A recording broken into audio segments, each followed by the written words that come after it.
dalam kajian kita akan membahas etika bisnis sebagai implementasi nilai-nilai keislaman dalam bisnis. Nah, dalam etika bisnis Islam ini mencakup berbagai hal yang dilarang oleh agama. Nah, artinya apa?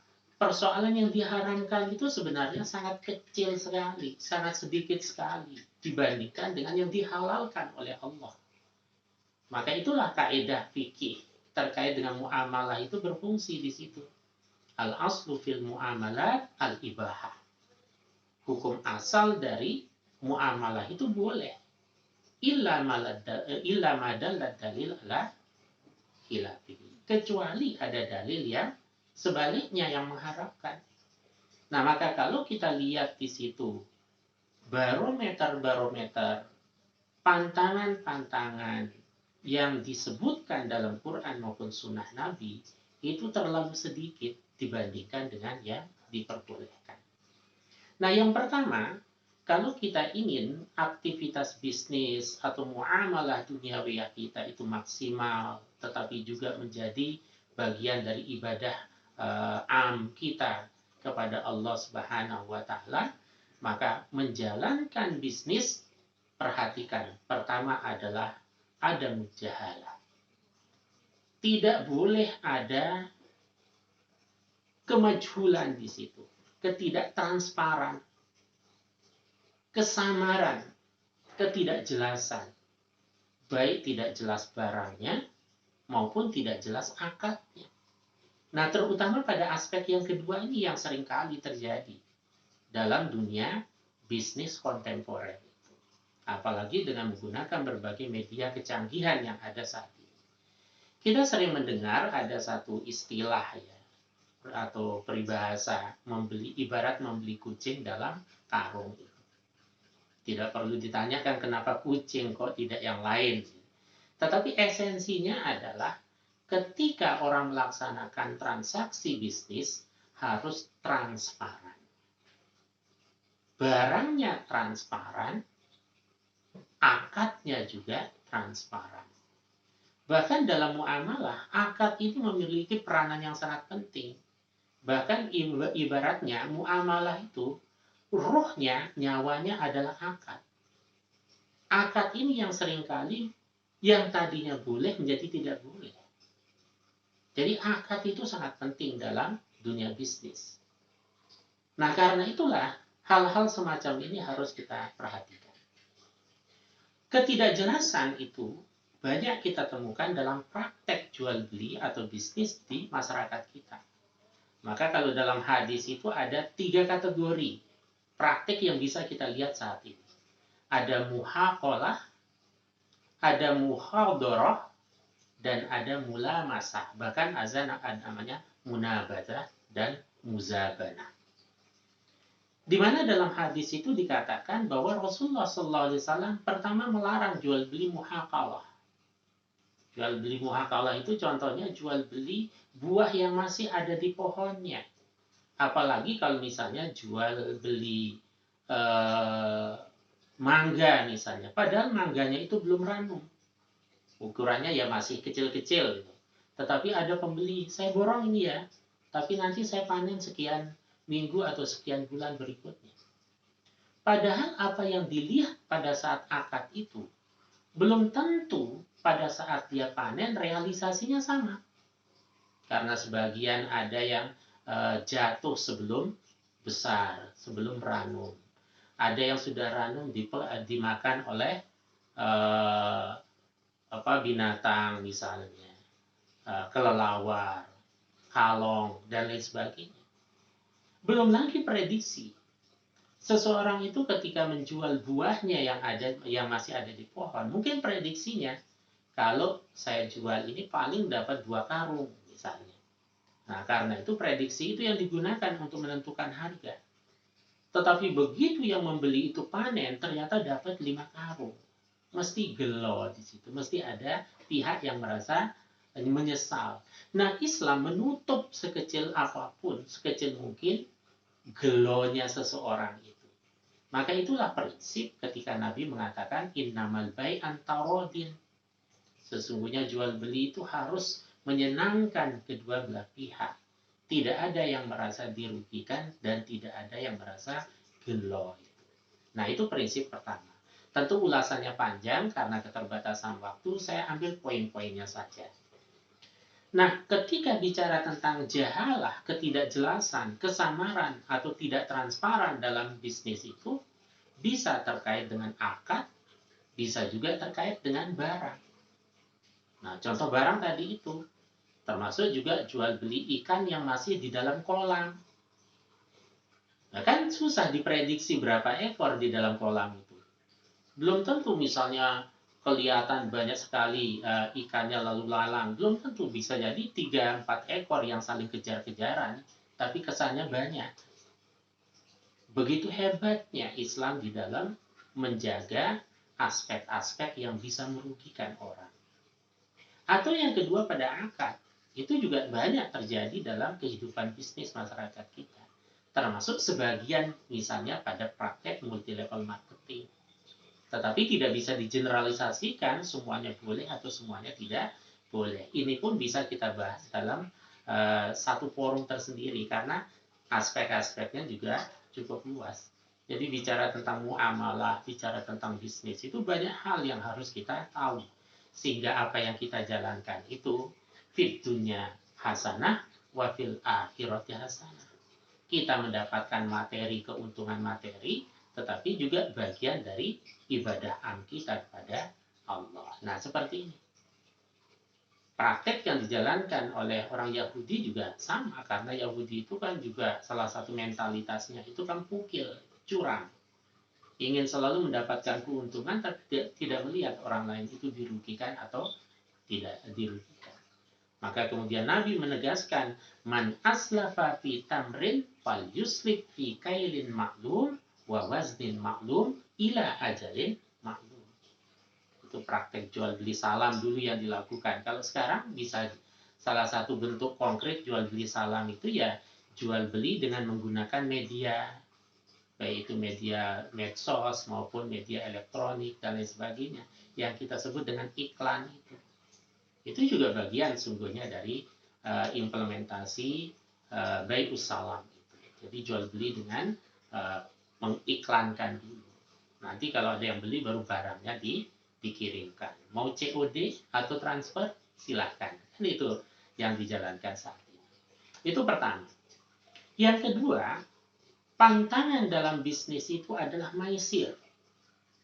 Dulu pada awal kemunculan maisir, perjudian itu ya salah satu aktivitas, jenis aktivitas tertentu yang kadang tidak berkorelasi erat dengan jual beli. Tetapi dalam prakteknya sekarang justru maisir itu masuk dalam dunia bisnis, dalam jual beli khususnya. Sehingga kan dalam praktek di masyarakat kita lihat ada orang menginginkan satu minuman, tetapi yang dibeli itu gelangnya atau disewa itu gelangnya. Harga minuman itu misalnya 2.500 misalnya. Harga satu gelang itu 1.000. Nah, kalau kemudian gelangnya itu bisa dilempar dan masuk ke botol itu, maka botol itu menjadi miliknya. Kalau orang yang lihai sekali lempar mungkin bisa masuk. Tetapi yang tidak lihai sekali tidak, gagal dia, 2 kali gagal. Akhirnya karena gagal pingin sampai berhasil. Ya, akhirnya apa yang terjadi? Harga barang yang mestinya 2.500 keluar 10.000, barang tidak didapatkan. Karena secara psikologi perjudian itu, kalau orang untung ingin terus mendapatkan keuntungan, kalau dia rugi terus ingin membalas kerugian sampai dia untung. Nah, sehingga jarang orang yang suka berjudi itu merasa puas dengan apa yang didapatkan. Banyak yang didapatkan, dia akan mencari lagi biar dapatnya banyak. Oke, nah saya kira terkait dengan perjudian maisir itu banyak sekali ya dalil-dalil yang bisa kita dapatkan. Salah satu terminologi yang digunakan dalam Al-Quran adalah al-ansab itu. Jadi itu salah satu qimar, bentuk perjudian tradisional pada saat itu. Sekarang perjudian sama dengan pencurian, sama dengan kejahatan yang lain, mengikuti tren, mengikuti kemajuan teknologi. Dulu orang mencuri secara tradisional, sekarang mencuri dengan cara modern. Nggak perlu datang, cukup dari rumah, bisa jebol rekening orang. Nah, perjudian juga sama. Dulu caranya tradisional, sekarang kecanggihan teknologi juga digunakan. Dalil-dalil dalam hadis pun banyak sekali tentang larangan, bahkan itu bagian dari kabair. Kalau bapak-bapak dan ibu-ibu membaca 70 jenis dosa besar, maka itu secara hierarkis disebutkan. Ada akbarul kabairnya, yaitu syirik, kemudian berikutnya, dan salah satunya maisir. Dan bahkan ada teori yang mengatakan semua jenis dosa yang disebutkan dalam Al-Quran itu termasuk kategori kabair. Ada sogair, ada kabair, ada akbarul kabair. Kemudian barometer yang ketiga, sehingga aktivitas bisnis kita menjadi islami sesuai dengan matan yang disebutkan dalam PHIWM itu, kita menghindari az-zulm, kezaliman. Nah, kezaliman ini adalah mentalitas Machiavellian. Kalau dalam bahasa Arab disebut dengan al-ghoyah tubaligul wasilah. Tujuan menghalalkan segala cara. Nah, termasuk salah satu aktivitas dalam multi level, satu jenis multi level marketing. Nah, tadi saya katakan tidak digeneralisasikan. Tapi ada yang di situ keuntungan itu didapatkan lewat satu aktivitas kezaliman di situ, mencari keuntungan di atas kepala orang lain. Nah, termasuk ketika ada pertanyaan begini, dalam Islam ada nggak ketentuan berapa persen orang boleh mendapatkan atau mencari laba? Itu saya berapa kali ditanya, dalam fatwa pun pernah ditanyakan. Secara spesifik tidak ada penyebutan jumlah prosentase itu. Nah, karena itu harus dilihat berdasarkan marketnya. Harus dilihat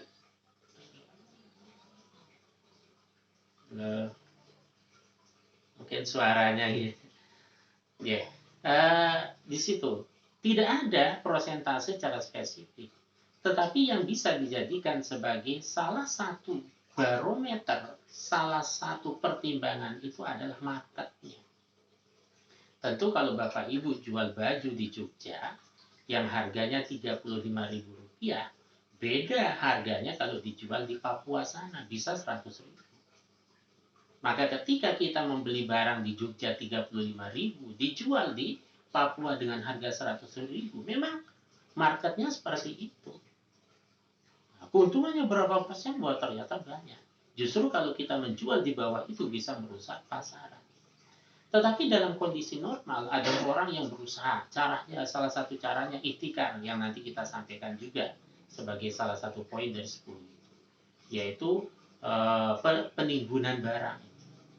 Itu juga bagian dari az-zulm, karena mencelakai orang lain, menyebabkan orang lain itu menjadi kesulitan.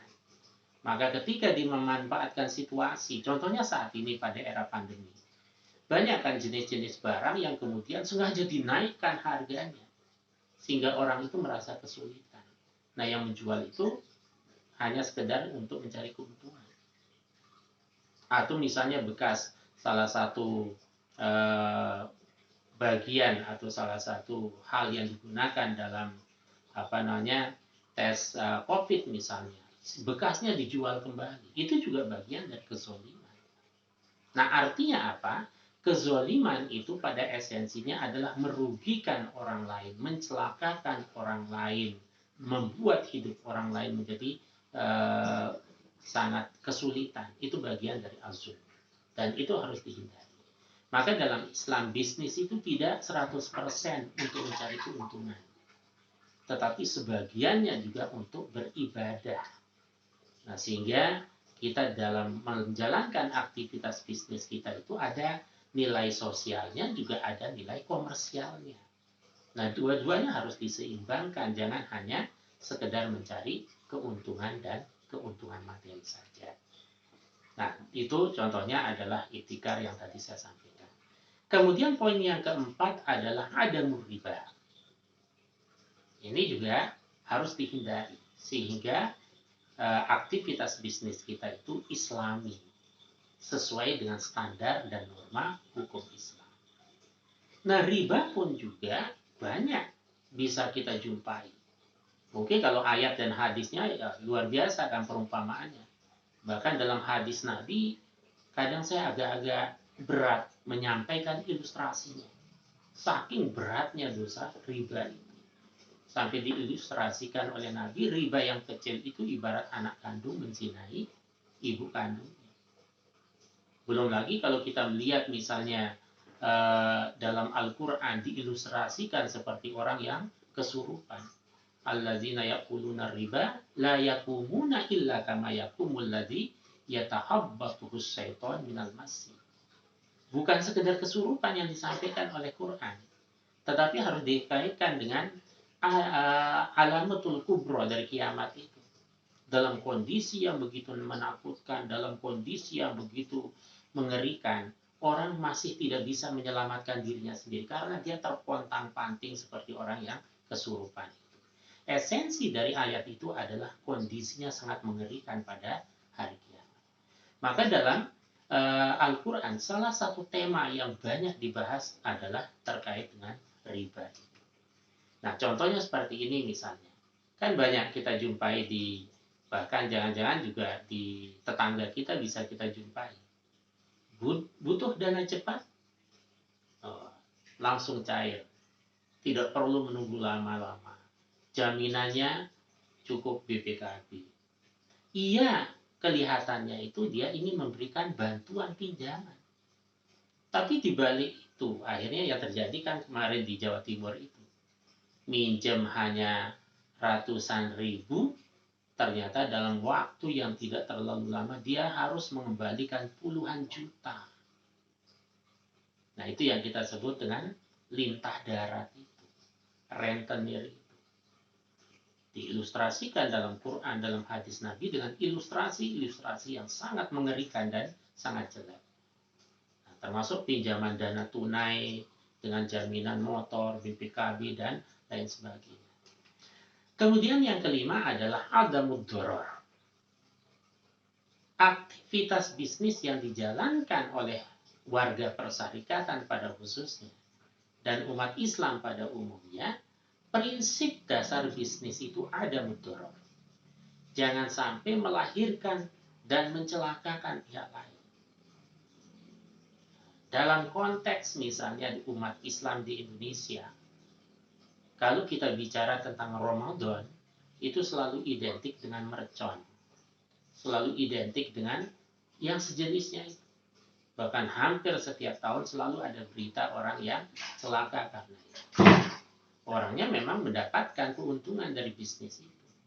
Tetapi di situ ada dorornya, di situ juga ada azulnya, di situ juga ada kesia-siaan di situ. Nah, karena itulah ini harus dipertimbangkan.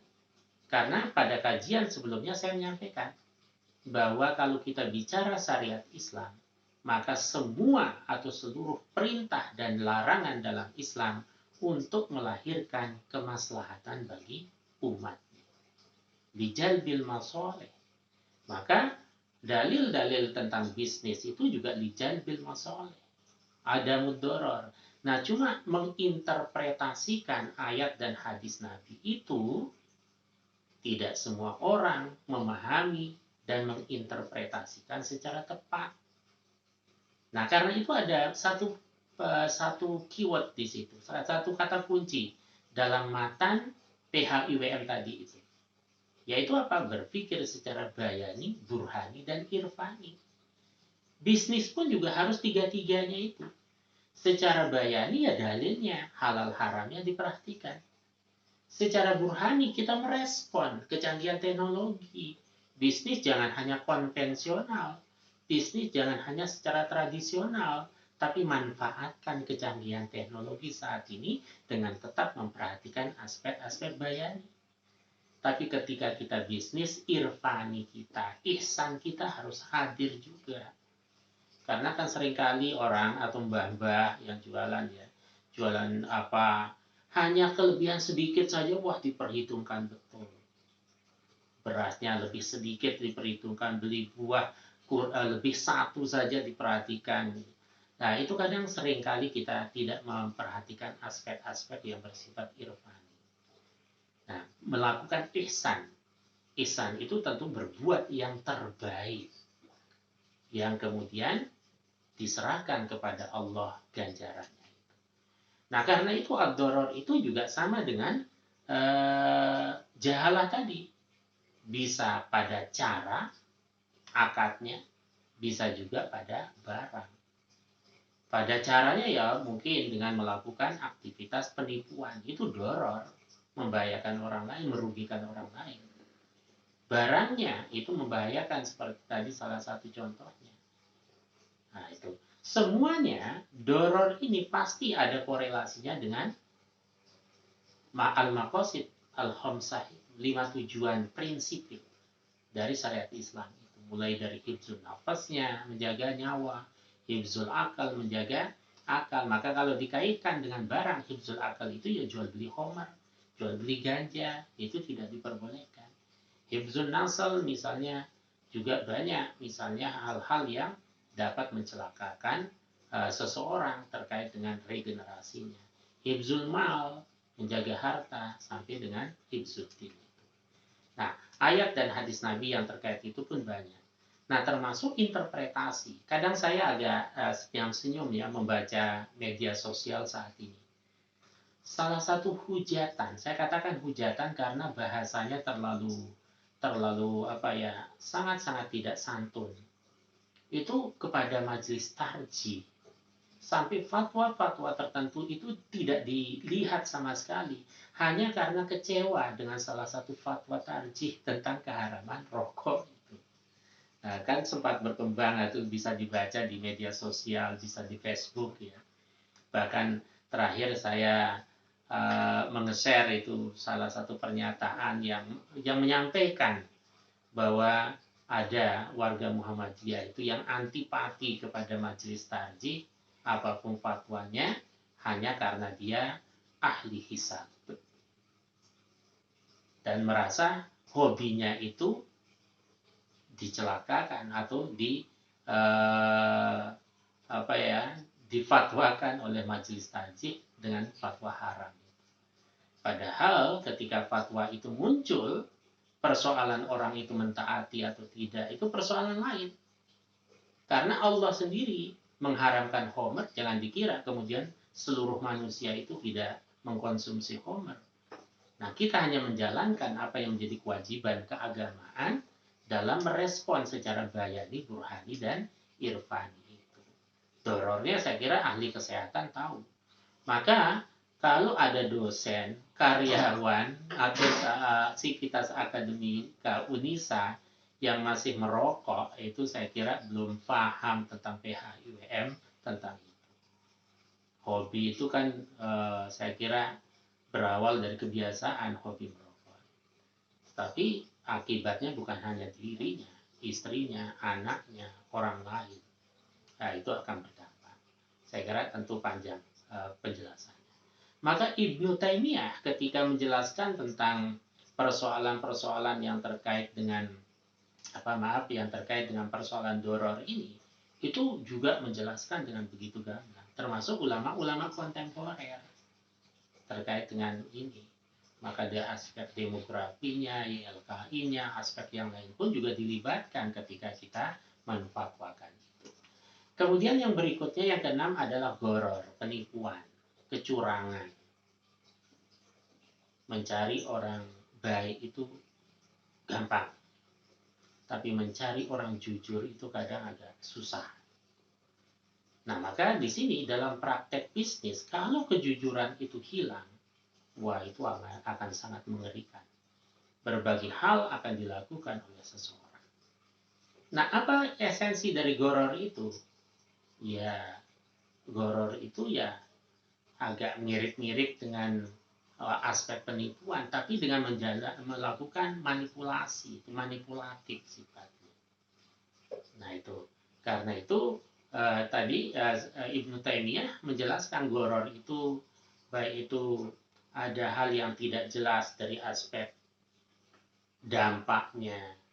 Nah, maka ketika kita bicara tentang berbagai jenis obat-obatan, belum ada sertifikasinya dan lain sebagainya, itu bisa berdampak nanti kepada goror itu. Karena itu harus benar-benar transparan, harus benar-benar diketahui oleh ahlinya dan mendapatkan sertifikasi. Kemudian yang berikutnya adalah kita langsung pada contoh goror ya, penipuan. Pertama, misalnya kalau dalam praktek tradisional dahulu itu ya jual beli tanah, maka nanti kan ada yang namanya jual beli muhaqalah, muzabanah dan lain sebagainya itu karena cara di situ. Termasuk dulu tradisionalnya orang mau beli tanah itu dengan sejauh lemparan batunya. Kalau dia lemparannya jauh mendapatkan lahan yang sangat luas, harganya sama dengan orang yang misalnya melempar tapi lemparannya ternyata jatuh 1 meter, harganya juga sama. Nah, ini ada manipulasi di situ, ada aspek yang termasuk kategori unsur-unsur penipuan. Termasuk juga jual beli barang yang termasuk kategori ma'dum.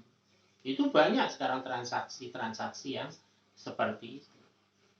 Nah, maka nanti bisa dikaitkan dengan bagaimana hukumnya jual beli janin misalnya yang masih ada di dalam perut induknya. Tentu yang dimaksud dengan janin di sini binatang ya, bukan manusia. Bagaimana hukumnya? Nah, di situ masuk kategori yang goror itu. Nah, kemudian yang berikutnya ada muta'assub. Dilarang dalam Islam itu penyalahgunaan wewenang. Mentang-mentang dia menjadi pejabat publik lalu melakukan berbagai macam usaha untuk menyalahgunakan kewenangannya itu. Nah, itu masuk kategori ta'assub. Maka kemarin kan sekarang banyak kita baca ya meme-meme yang kadang menggelikan. Kalau rakyat salah misalnya langsung dihukum. Tapi kalau pejabat salah bukan dihukum, undang-undangnya yang dirubah. Nah, termasuk dalam masalah bisnis. Maka ketika Muhammadiyah melakukan jihad konstitusi, misalnya Munas Tarjih Palembang, ya, salah satu aspek yang dibicarakan kan fikih air itu. Nah, kemudian dalam sambutan iftitahnya waktu itu Prof. Din Samsudin menyampaikan tentang bisnis air di Indonesia, termasuk di situ aqua dan lain sebagainya. Itu banyak yang memang penyalahgunaan kewenangan, bukan persoalan jual beli airnya kemasannya itu bukan, tetapi sumbernya, kemudian di situ juga pengolahannya terkait dengan skup-skup dan wilayah tertentu dan lain sebagainya itu banyak yang terkait regulasinya. Nah, itu. Nah, sehingga di sini yang menjadi hal yang harus diperhatikan. Contohnya seperti ini. Kalau kita kaitkan dengan ta'assub gitu ya. Kalau orang melakukan misalnya bisnis untuk mendapatkan tambang, ya, tambang emas, tambang batu bara dan lain sebagainya, kalau itu dijalankan dengan cara yang benar, memperhatikan lingkungan, memperhitungkan sanitasi masyarakat yang ada di sekitar dan lain sebagainya, itu suatu hal yang positif. Tetapi seringkali ketika hal itu menguntungkan, akhirnya manipulasi terjadi, kezoliman terjadi, ta'assub juga di situ menggunakan kewenangan dengan cara yang salah juga terjadi.